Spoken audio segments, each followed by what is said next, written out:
Well, good morning, everyone. I'd like to call to order this Pierce County Council meeting in Monday study session.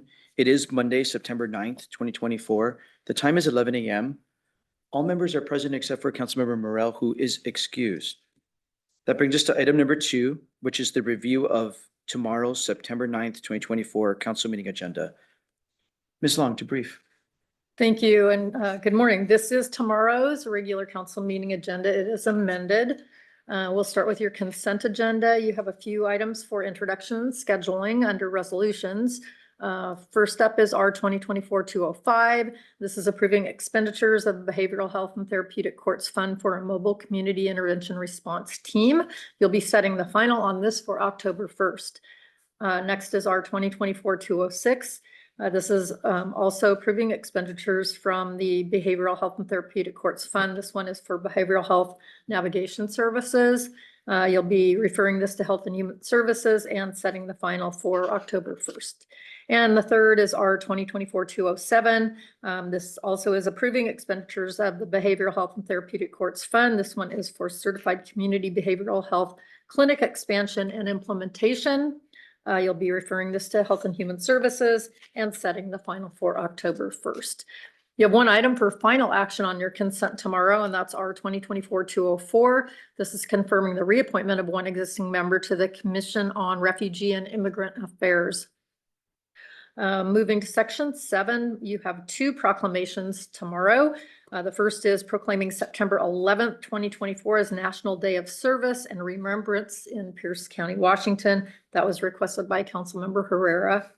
And the other is proclaiming September 25th, 2024 as Fall Prevention Awareness Day in Pierce County. And that was requested by Council Members Campbell and Denson. There are no resolutions on tomorrow's agenda, so we'll move to section 9, ordinances. And first up is O 2024-543-S3, and this is the budget supplemental. This was continued on reconsideration at the September 3rd council meeting. This received a D-Pass as substituted at Committee of the Whole on August 21st, and there is one amendment. The other ordinance on your agenda tomorrow is O 2024-547, and this is vacating a portion of the Benston Grant County Road. This received a D-Pass at EIDC on August 27th, and those are your agenda items for tomorrow afternoon's regular meeting. Thank you, Ms. Long. Any questions before we get into the amendment being offered on the summer supplemental budget? I don't see any. Mr. Boki, to brief on the amendment to our summer supplemental budget. Thank you, Chair Mello, Paul Boki, council staff. There is one amendment. Hopefully it's in front of you, and I think we did get it into the packet here in a timely manner. It is from Councilmember Campbell. There are 3 items in it. Item number 1 is an actual increase in the general fund. It would use a fund balance of $150,000 and increase the budget of finance and performance management by the same amount to implement the recommendations of the performance audit on the efficiency and effectiveness of Pierce County's procurement and contract approval process in the Human Services Department. So that's ongoing right now, and this would help fund that effort.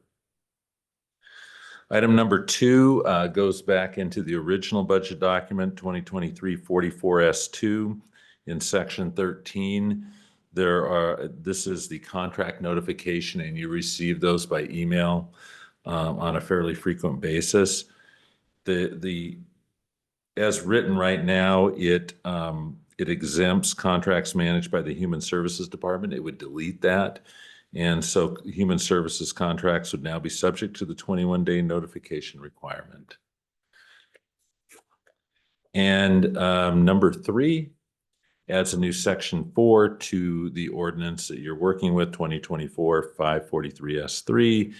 And this says within 60 days of the effective date of this ordinance, the Finance Department, in consultation with the Prosecuting Attorney's Office, shall train all Human Services Department staff involved in the procurement of services on procurement and contracting laws, policies, and practices.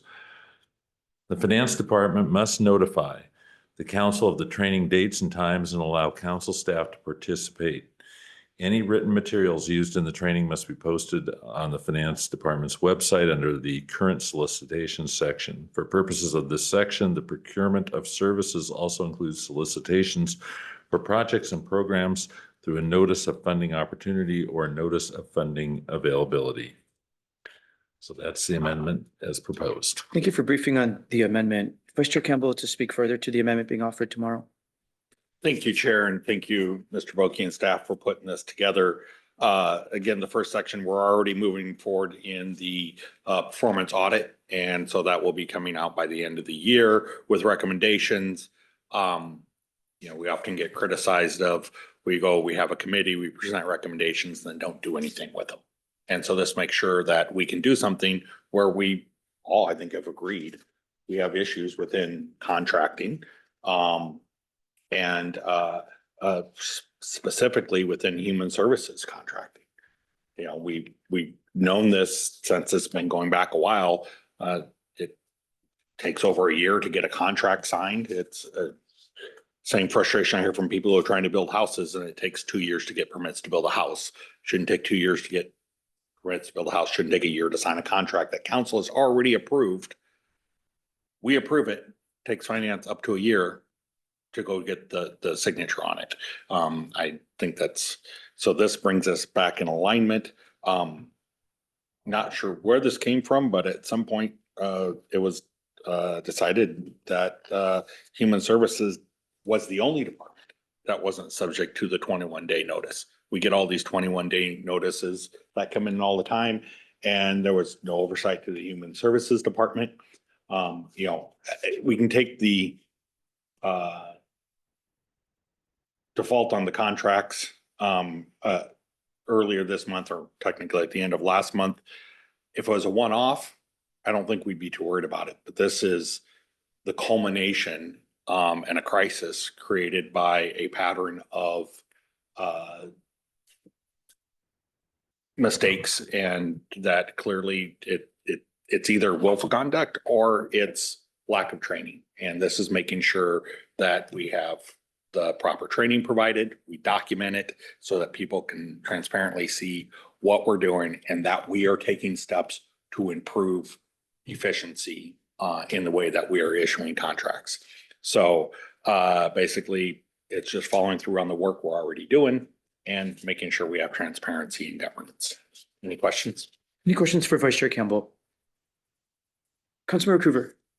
Thank you, Chair. I'm just wondering if it might be improper to ask the department to meet this out and discern obstacles that they are having or may be having that we haven't heard. This just seems to be, it's very definitive, not that that's bad, but shall train, there's difficulties in that, and written materials posted. I don't know if that's going to improve things, but I just wouldn't mind having a response from the department on the effects of such an amendment. We can certainly make the request. I think the first item on this amendment, as I understand it, is where we'll get a lot of responses from the Human Services Department as we do a deep dive about where are we falling short on the contracting and procurement process. That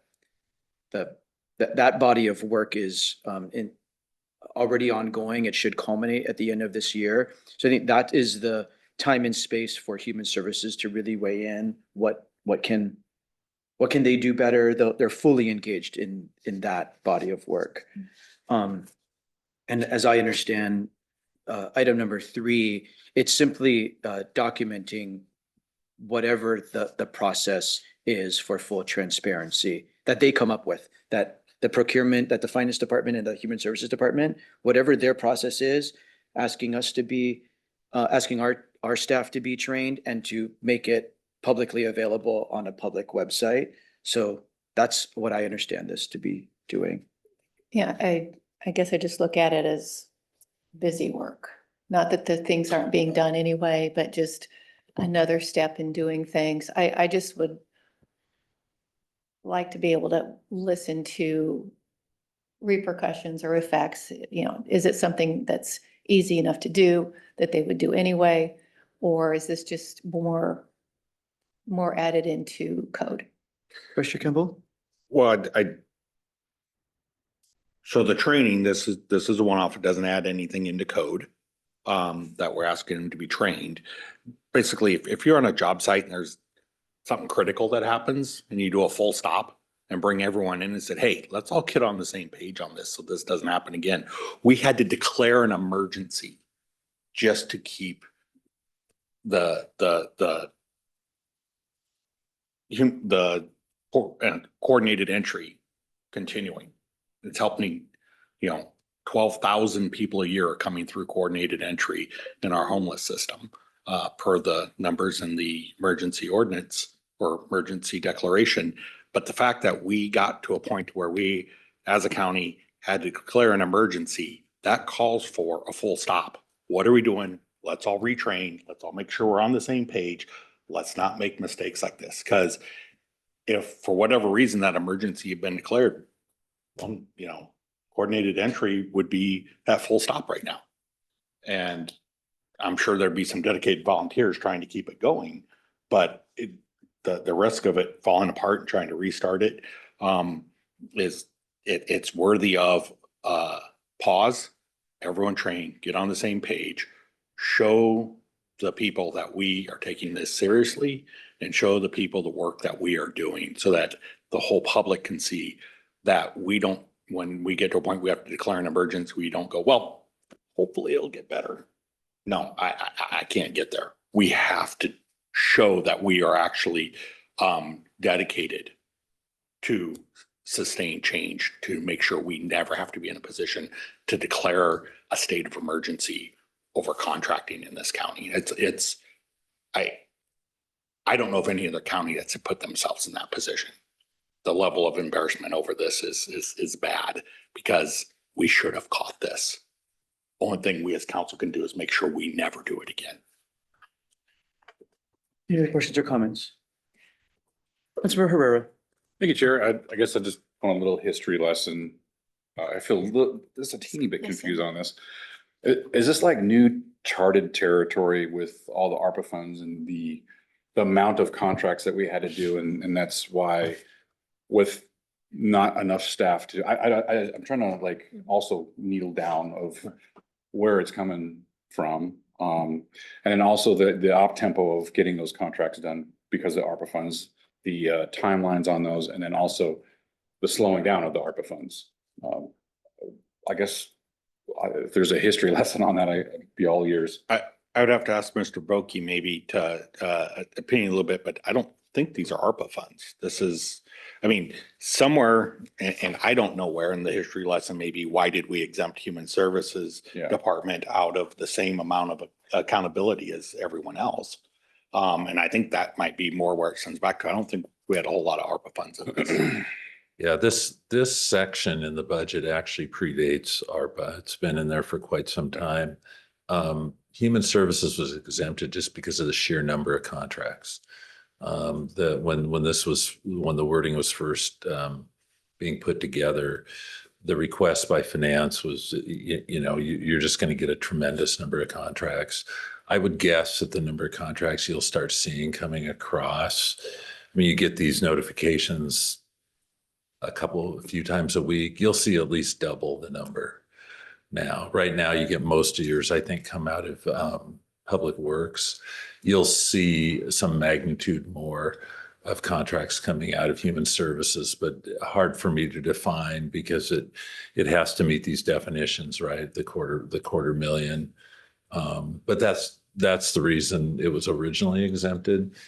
So, okay. And we don't, give us a chance to actually see where many of these contracts are going. Right now, it takes a pretty deep dive just to find out where the money that we authorized is being spent, what organizations are getting funded, who's not getting funded. And so this will actually create a lot more transparency for council to be able to follow the work of Human Services happening across the county. And some of this goes back to the new procurement rules that went into place, I think about 18 months ago, from the executive, where the ability to just renew contracts doesn't exist anymore. And so part of that past is in the history, 2-3 years ago, this could have been an easy renewal. And I think you may remember me saying this is going to lead to unintended consequences we're not going to see until they happen. We just found out. And so this is the best path back for transparency to the public, to the taxpayers, that we take this seriously. We don't want this to happen again. And here's our proof, very transparent, full stop training. Let's not make this again. And we're invited to take part in it. So we actually get to make sure that it is the appropriate level of training. Councilmember Coover. Thank you, Mr. Chair. I guess maybe in a nutshell, I'm looking at this as, yes, we want to be transparent. I think we are transparent. There isn't anything here that somebody couldn't find out anyway. We're adding layers into the code where it's just more reading for future reference. And I guess I'm just not seeing the fire that on this. It hasn't happened before, to my knowledge. I doubt that it would happen again. And it's a knee-jerk reaction to something that, yes, is serious, but I think it is being handled, and it can, we had an issue, we're addressing it, it's getting fixed, and then we can move on. I don't see the relevance in micromanaging something that is being handled, that has the full transparency on that. Appreciate your Thank perspective. you, Chair. Thank you, Councilmember Coover. Certainly appreciate your perspective. I would just offer that the most recent emergency declaration by the county executive to ensure that the coordinated entry system did not fall apart because of mismanagement was not the first time we've seen significant missteps by this executive in procurement and contracting. That was the latest. There's been significant missteps on many procurements in the Human Services Department over the last 2 or 3 years. We've lived through many of them here. Housing and homeless program before this last one, others before that. Our staff regularly finds mistakes in the notice of funding availability process, sends it back to them, noting the mistakes, telling them to redo it. It happens regularly. As chair, I interact with our staff regularly on those kinds of administrative items, and perhaps closer to the detail, and others who follow human services work maybe more closely are also very, very close to the detail. I have to stress that the most recent emergency declaration is just that, the most recent mismanagement step. There have been regular reoccurring missteps that have led, I think, to this amendment coming forward and the need for some significant oversight and making sure that training is just happening and that everybody's on the same page. I think it's clear to us that maybe what finance understands to be the rules of the road are not what other departments believe to be the rules of the road. Everyone needs to get on the same page. It's really clear to me that people are not. Councilor Coover. Yeah, thank you, Chair. And I can understand your analogy and all of that, but also I look at, we've been charting new territories for years since the virus hit, and all of the money coming in and the federal dollars and trying to discern the different rules and regulations. And it seems that even the feds, I recall, didn't have an interpretation on deadlines and how to use the dollars and all of that from the beginning. And so I would venture to say that it would be expected there would be confusion and things trying to be figured out from the different agencies throughout the several years that they have been working through these ARPA dollars and all of the other funds that have been submitted. And I can't expect perfection, but I believe in how we react to errors tells a lot. And things were being fixed the way that they could be, the way the law is allowed. And I want to say I'll commend them for that in recognizing something, using the avenue to fix it, and here we are. And I understand your side, but I just think there are bigger fish to fry going on in government. Thank you, Chair. Appreciate that. Just want to be really clear. This has nothing to do with federal rules and American Rescue Plan Act dollars. Most of the dollars we're talking about right now are local dollars. Certainly the dollars impacted by the emergency declaration are all local dollars. And providers and the public deserve to know that staff are well trained so that we can do procurement processes that are fair and transparent. Everybody knows what the rules are. Vice Chair Campbell. Thank you. And I was just remembering back, I think it was youth violence, that had errors in it, so we had to send it back out for a full, reprocess. I'm gonna guess probably between, now and the end of the year, we'll probably have something that comes up that, we may have to send back out. And so, we just need to have the confidence that things are being done right. We need to be able to show the public that things are being done right. The change in code, it's already a produced document. It's just whether or not they send it to us or don't send it to us on what contracts, who they're contracting with. And I know that we've taken, Councilmember Brewer, I know you've taken a very keen interest in who it is that Human Services is contracting, because we don't see all those smaller contracts. And the documents being produced, it's just whether or not they inform council of the work that they're doing. And I think that they should have been informing the council. I take exception to the phrase knee jerk, that my response and the work on this is knee jerk. I wasn't the one who declared an emergency because things got so bad. What I did was look at where were mistakes made, not looking to assign blame, but ensuring mistakes don't happen again. And this, for me, is the clearest path to making sure that we don't get there again, because it erodes trust in government when we're running around doing everything last minute, backing up, redoing.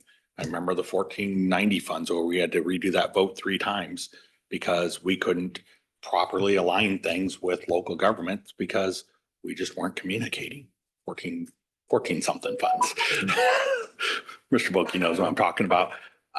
We moved a long ways beyond that, but we just didn't in this department. And I think we just need to. Plus, I really want to make sure that, performance audit, it's an important committee, that we make sure that the work we're doing there is getting implemented out there.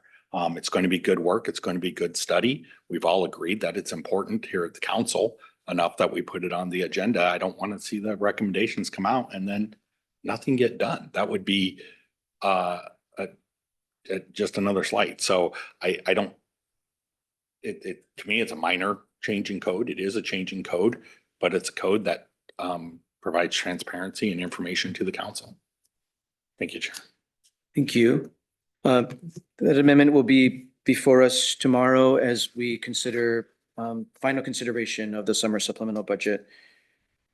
And there are a lot of, just remind us in the public, there are a lot of other important investments in the summer supplemental budget related to opioid use disorder, the fentanyl crisis, affordable housing, and homelessness interventions.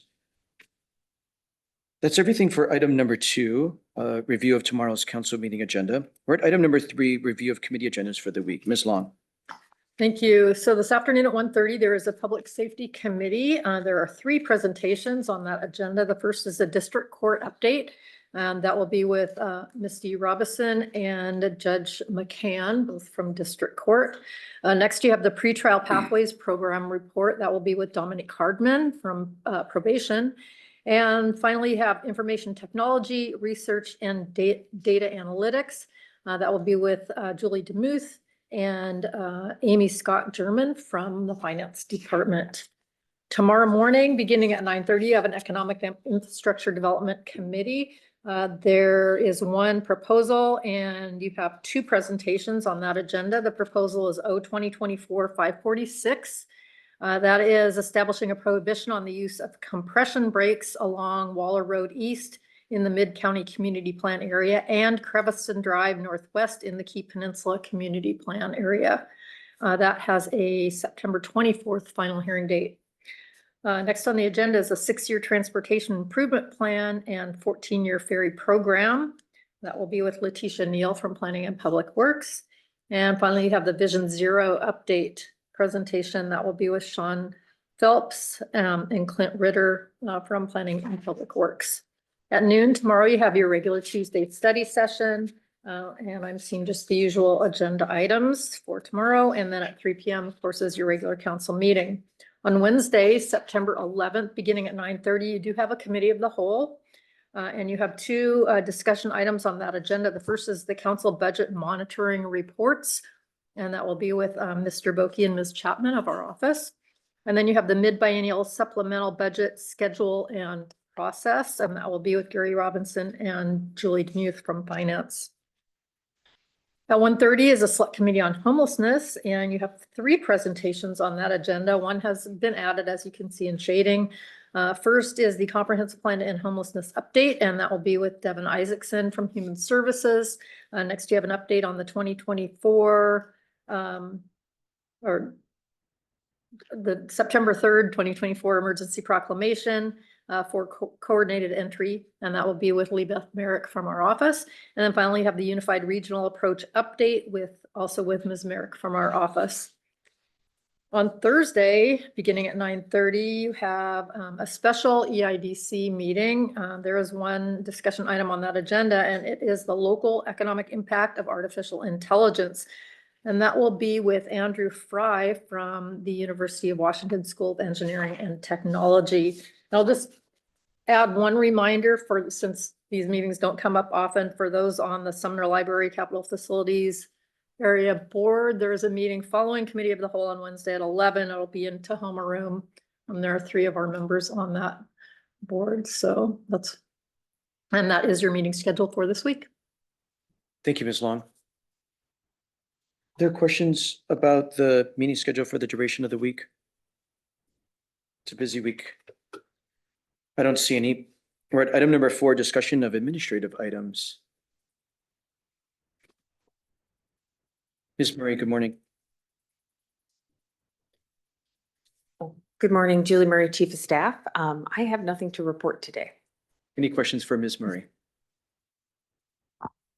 Thank you. We're at item number 5, other business. Is there any other business for members, by members?